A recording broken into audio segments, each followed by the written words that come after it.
Hi everybody, this is Lex Loves Batman, and basically I'm just here to have a little discussion about Batman and Robin, and specifically the second Robin, Jason Todd. So if you had no idea that there was more than one Robin, this isn't going to make any sense to you.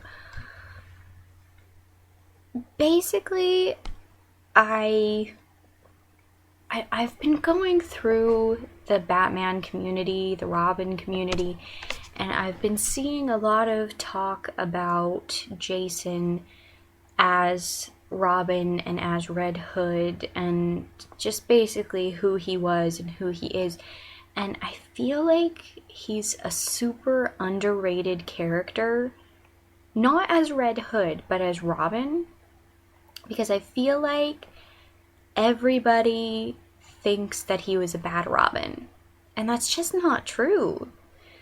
Like, when you look back on the comics, and I haven't read every single Batman comic, I haven't even read every single comic that has Jason in it, but I read all of the comics up to Jason's death and Death in the Family.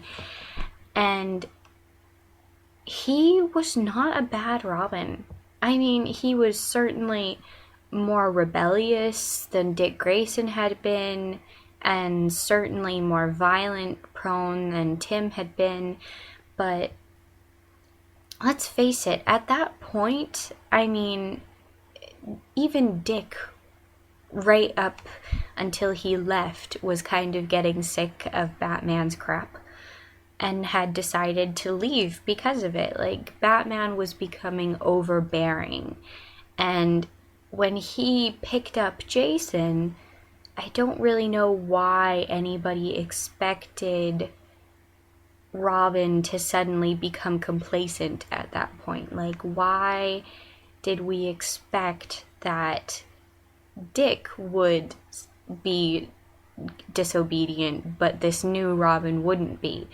Like, it just doesn't make any sense. I mean, Tim Drake had the hero worship angle going. Like, he'd followed Batman, he worshipped Robin, he wanted to be that partner, that balance to Batman. Whereas Dick and Jason were put into that role because they were chosen for it, not necessarily because they desired it per se. I mean, obviously Dick Grayson wanted to avenge his parents, and Jason wanted to feel like he was making a difference in some way, and both of them agreed to do it.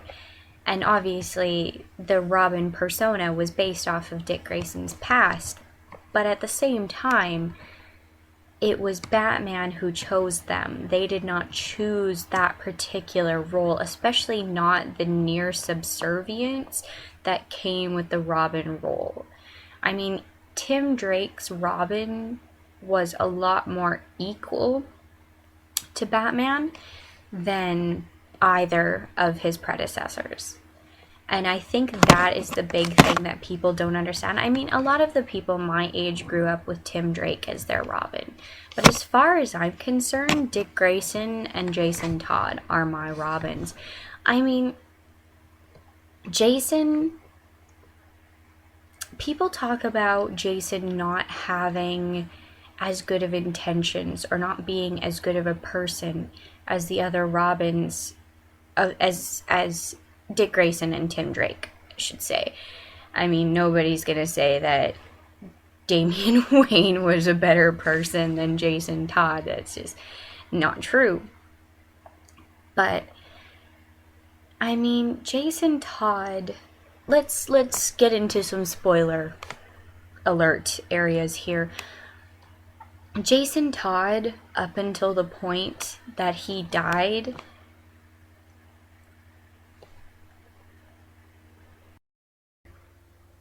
okay, so for those of you who don't know exactly how Jason died, it goes like this. Jason's parents are both dead at this point. He is a somewhat older Robin. still feeling that sort of antagonistic, like needing to get away from Bruce's oppressiveness kind of feeling. And he finds out that the woman he believed was his mother, the one who died, was not actually his mom. She was his stepmom, and his biological mother is likely still alive out there somewhere. And so, because Jason is going through like this identity crisis phase, he feels like he has to find this woman who is his real mother and find out who she is. So he goes through his father's old black book, and he goes through it, and he finds these 3 women who are possibly his real mom, and he goes off looking for them. Like, he just ditches Bruce, he ditches Batman. He was grounded as Robin anyway, so he just goes off on his own to try and find his real mom. Now, it took a couple of tries, but he did actually find the woman who was his real mother. She was a doctor, she was doing all these things to try and help people, and she was unfortunately being manipulated by the Joker because there was an incident back in Gotham where she was involved in somebody dying and ended up having to leave and was hiding this fact from the people that she was now working to help. And so Joker threatened to blow the whistle on her. And so now she was giving him all of these medications and things that he was going to sell, because let's face it, being a psychopath takes some serious money. And so now this is the part that confuses me, because this woman is obviously got some serious fucking problems, because she was happy to see Jason when he first found her and was like, "Are you my mom? Like, I'm your son." And they had like this big heartwarming reunion where she told him that she hadn't wanted to leave him, but things had come up. And they had like this thing where they were going to bond and they were going to be family, and it was wonderful. Like, you were happy for Jason, you were glad that he was going to have this new development in his life, because let's face it, his life has sucked up to this point. But then when his mother finds out that Jason is Robin, she immediately turns him over to the Joker as a bargaining chip. And that just doesn't make sense to me. I mean, you're all happy, this kid of yours comes and finds you, and you're all like, "Oh my god, my baby, I'm so happy to see you." And then you turn him over to the Joker and light up a cigarette as you watch him getting beaten to death with a crowbar. Makes perfect sense, doesn't it? Anyway,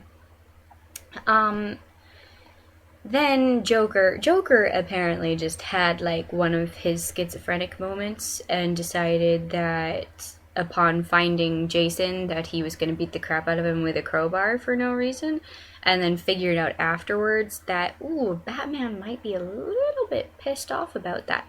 So he decided to eliminate any evidence and or witnesses. So he chained up Jason's mother in this warehouse along with Jason, and rigged up a bomb. So now both Jason and his mother are going to die. And Jason, and this is where I get this opinion that Jason was not a bad Robin. Like, I don't know where people are getting this idea from that Jason was a bad Robin, but this right here proves that he wasn't.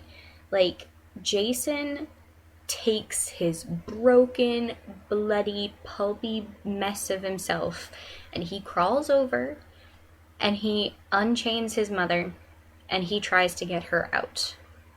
And not only that, but she actually tells Batman later, in her last dying throes, that Jason threw himself in front of the blast for her, and that was why she was alive when Batman came. Admittedly, she didn't survive, but she still lasted longer than Jason did. And it bothers me that people think that Jason was immoral compared to the other Robins when he had enough love left in him to save a woman that not only turned him in, but watched him get beaten without lifting a finger, and he still tried to save her. Now tell me, how exactly does that make him a bad Robin?